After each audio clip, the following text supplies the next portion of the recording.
এই ভিডিওটা কোনো দুর্বল মানুষের জন্য নয়, কারণ এটি কোনো গল্প নয়, এটি বাস্তব জীবনে ঘটে যাওয়া একটি ঘটনা। রাতের আধারে তুমি যদি ভয় পেতে চাও তাহলে অবশ্যই ভিডিওটা স্কিপ না করে পুরোপুরি শোনো। আমি নিশ্চিত তুমি আজকে রাত ঘুমাতেই পারবে না। যদি সাহস থাকে তাহলে ভিডিওটা শেষ পর্যন্ত দেখো আর কমেন্টে লেখো আমি সাহসী লোক। রাত যত গভীর হয় অজানা জগৎ ততই জেগে ওঠে। হ্যালো বন্ধুরা, আশা করি তোমরা কেমন আছো। আশা করি সবাই অনেক ভালো আছো এবং আমি অনেক ভালো আছি। আজকে তোমাদেরকে একটা ভয়ঙ্কর ঘটনা শোনাব। তোমরা ভাবতে পারো এটা কোনো গল্প, কিন্তু আসলে এটা কোনো গল্প না, এটা বাস্তব জীবনে ঘটে যাওয়া একটা ঘটনা, যেটা শুনেছি আমি আমার নিজের আম্মুর কাছ থেকে অনেক আগে। তার ছোটোবেলার একটা ঘটনা। তো আজকে নিজের আম্মুর সাথে ঘটনাটা আমি তোমাদের সবার সাথে শেয়ার করতে চাই। তো ঘটনায় যাওয়ার আগে কিছু কথা না বললে নয়। তোমরা যারা যারা নতুন আছো তারা অবশ্যই সাবস্ক্রাইব করে বেল বাটনটা অন করে দাও, কারণ তুমি যদি ভয় বাস্তব ঘটনা যদি শুনতে অনেক ভালোবাসো বা পছন্দ করো তাহলে তাহলে এই চ্যানেলটা তোমার জন্য একদম উপযুক্ত। তুমি সাবস্ক্রাইব করে রাখতে পারো। এখানে আমরা কোনো গল্প শুনি না, এখানে শুনি বাস্তব ঘটনা। তো চলো বেশি কথা না বাড়িয়ে আমরা চলে যাই মূল ঘটনায়। আমার মা আমাকে যেইভাবে বলেছেন আমি ঠিক সেইভাবে তোমাদেরকে শোনাবো। বলছেন আমার মা, আমার বয়স তখন 10 বছর, আমার বোনের বয়স তখন 12 বছর। আমার নাম লিপি, আমার বোনের নাম শাহিনুর বেগম। তো আমরা আমাদের গ্রামটা একদম বাগান ঘেরা আর কি, মানে চারপাশে বাগান, মাঝখানে অল্প কটা ঘর। তো আমাকে এখান থেকে হেঁটে যেতে লাগে নদীর পাড়ে আমাদের নানুগো বাসা, সেখানে মাত্র 20 মিনিটের রাস্তা। তো একদিন আমাদের বাসার অনেক ছোট, দোচালি ঘর, যারা দেশে আছে তারা চিনবে। তো ছোট একটা ঘর। তো ওইখানে আমার চাচা চাচিরা আসে।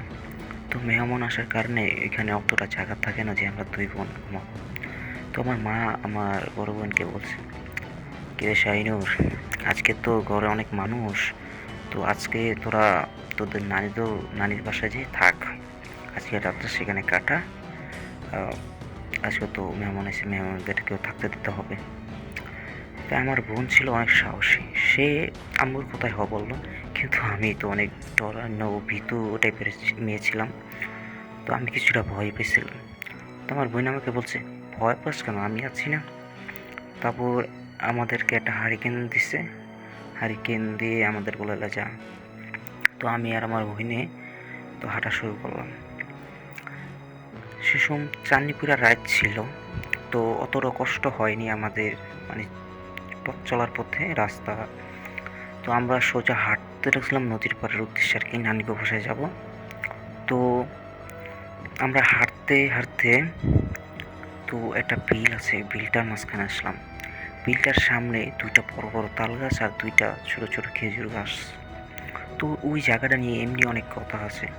তো আমার বোনে তোরা ভয় পেয়ে না, আগে হাঁটতে আসছে আর আমি পিছিয়ে পিছিয়ে। তো চাঁদনিপুরা রাত, বিলের মাঝখানে স্পষ্ট সব কিছু দেখা যায়। চিচি পোকার ডাক, চারপাশে একদম নিস্তব্ধতা, খালি চিচি পোকার ডাক ছাড়া আর কোনো শব্দ নেই। আর মাঝে মাঝে দূরের থেকে শিয়াল কুকুরের ডাক ভেসে আসছে, এরকম একটা অবস্থা। তো আমার বোন হাঁটতে হাঁটতে, সে আমার 2-3 কদম সামনে। তো সেই জায়গাটায় এসেছিলাম, যে জায়গাটায় খেজুর গাছ, ওই জায়গাটায় আওয়ার পরে, মানে আমার বোন গেছে গা, আমি তার পিছে, আমিও ওই জায়গাটা পাই দিছি। এরকম টাইম পিছিয়ে লাগলো, কোনোদিন খসখস শব্দ আওয়াজ হইতেছে। আমি পিছে তাকায় দেখলাম, যেটা মানে আমার ভোলার মতন না এরকম একটা দৃশ্য, যে দুই পাশে দুইটা খেজুর গাছে দুইটা হাত দুইটা পাও দিয়ে জায়গায় জায়গায় নিচে দিয়ে নামতেছে।